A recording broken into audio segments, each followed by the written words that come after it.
गुरुजी राधे राधे। राधे राधे। मेरा नाम स्वाति हुआ, मैं रांची झारखंड से आई हूँ। मेरा मायका फ़िलहाल अभी रांची झारखंड में है। मेरा 4-5 सवाल है, इसलिए मैं फ़ोन लेकर के खड़ी हुई हूँ।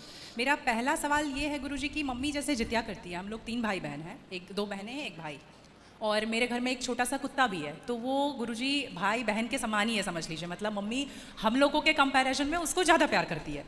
मोस्ट ऑफ द टाइम उसके पीछे ही मम्मी का जाता है। तो जब मम्मी जितिया करती है तो कहते हैं सबको पहनाती है वो बद्दी जितिया वाला, तो क्या हम उसको भी पहना सकते हैं? क्या पहनाती हैं? वो जितिया जो पहनते हैं ना, अभी जितिया वाला जो पर्व था कुछ दिन पहले, हाँ हाँ, या देखो नहीं पहनाना चाहिए?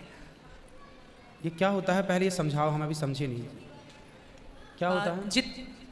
भाषा में मैं बताती हूँ। जैसे पति के लिए तीज किया जाता है, करवा चौथ किया जाता है, ठीक उसी प्रकार से बच्चों के लिए जितिया का पर्व किया जाता है। हमारे यहाँ उसे संतान सप्तमी कहते हैं शायद, मुझे इसका ज्ञान नहीं। हाँ हाँ, हमारे यहाँ उसको संतान सप्तमी बोलते हैं। ठीक है, ठीक है, ठीक है। देखो, बच्चों के साथ बच्चों का व्यवहार करो। जीव मात्र से प्रेम करना बुरा नहीं है। सबसे प्रेम करो, सबको रोटी दो, सबको प्यार करो, सबको दुलार करो। प्यार दुलार करने में कोई बुराई नहीं है, पर हर चीज की मर्यादाएं हैं। आप जितना प्यार अपने पति से करती हैं, आप उतना प्यार, उस तरह का प्यार पर पुरुष से करेंगे तो ये मर्यादा के खिलाफ है। मतलब प्यार अब कहें कि नहीं जी, जैसा हम अपने पति से करते हैं वैसे तुमसे भी करेंगे, वो अमर्यादित हो जाएगा। उसी तरह हम गाय से जो व्यवहार कर सकते हैं वो कुत्ते से नहीं कर सकते। तो हर चीज की एक मर्यादा है। कुत्ते को देहली के बाहर रखा जाता है, घर के अंदर नहीं। बट वो तो हमेशा घर में ही रहता है। वो आपकी अज्ञानता बस है। तो कुत्ता जहां जहां अपने पांव रख देता है, कुत्ता जहां जहां होता है वो अशुद्ध हो जाती है जगह। कुत्ता के स्पर्श से अशुद्धि आती है। तो इसलिए कुत्ता को रोटी खिलाने का विधान तो है। कुत्ते को आवश्यकता है तो आप उसकी दवाई भी कराइए, है ना। अनायास उसे छूने का विधान नहीं है। तो फिर गुरुजी उसको घर से बाहर कर दें? बाहर क्या, कुत्ते घर के अंदर रहे कब?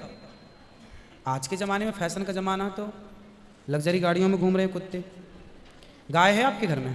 नहीं गुरुजी, उसके लिए इसलिए नहीं पॉसिबल है क्योंकि आप फ्लैट में नहीं रख सकते हैं। आप खुद अगर रेंट पे रहते हैं तो समस्या तो यही है कि आज हम कुत्ते को रखने को पॉसिबल मानते हैं, पर गाय को रखना इम्पॉसिबल मानते हैं। गुरुजी दिक्कत तो कुत्ते से भी है बहुत लोगों को। लॉजिकली देखा जाए, अगर उसको हम बाहर लेकर के जाते हैं शौच के लिए तो उससे भी दिक्कत है, लेकिन कुत्ते में मैनेज हो जाता है क्योंकि हम बाहर लेके जाते हैं। एक्चुअली कुत्ते में आप लोग मैनेज करना सीख गए हैं। काश गाय के साथ भी मैनेज करना सीख गए होते तो गाय भी मैनेज हो जाती है अभ्यास से। अब कुत्ते के संग रहते रहते अभ्यास हो गया है। गाय भी ना, छोटी सी गाय आती है जो हिमालय तरफ की गाय है ना, वो बहुत छोटी सी होती है। वो गाय यदि आप घर में रखेंगे तो वो आपके बिस्तर में सो सकती है, वो आपके संग खा सकती है। मतलब छोटी सी होती है, 1 लीटर दूध देती है वो, और इतनी प्यारी गाय होती है, इतनी सुंदर होती है। मतलब पूरे भारत देश की सर्वश्रेष्ठ नस्ल है वो, सबसे सुंदर सर्वश्रेष्ठ गाय। वो गाय सिर्फ कम दूध देती है। मतलब अपनी गौशाला में जितने छोटे छोटे बछड़े हैं ना, छोटे छोटे, मतलब सामान्य गैया का जो बछड़ा 1 महीने में होता है ना, उतनी बड़ी तो वो पूरी गाय होती है। मतलब उसे आप गोद में लेके जा सकते हैं। वो बच्चे की माँ बन गई है, लेकिन उस गाय को आप अपनी गोद में ले सकते हैं, वो भी गाय होती है। तो कुत्ते वालों को उस गाय के साथ मैनेज कर लेना चाहिए। अच्छा, मतलब उस हाइट, मतलब उस गाय की हाइट की ग्रोथ नहीं है, वो गाय की हाइट, वो गाय बहुत छोटी सी होती है, इतनी सी होती है कि आप उसे गोद में ले सकते हैं। आप उसे गोद में लेके पूरे घर में घूम सकते हैं। मतलब इतनी छोटी गाय होती है वो। देखो, भगवान को पता था कलयुग में ऐसा होगा, इसलिए ऑप्शन दे रखा है। आप कुत्ते को गोद में लेके घूमते हैं, पर भगवान ने ऑप्शन दे रखा था, हम लोगों का ध्यान उस तरफ गया नहीं। सही बात।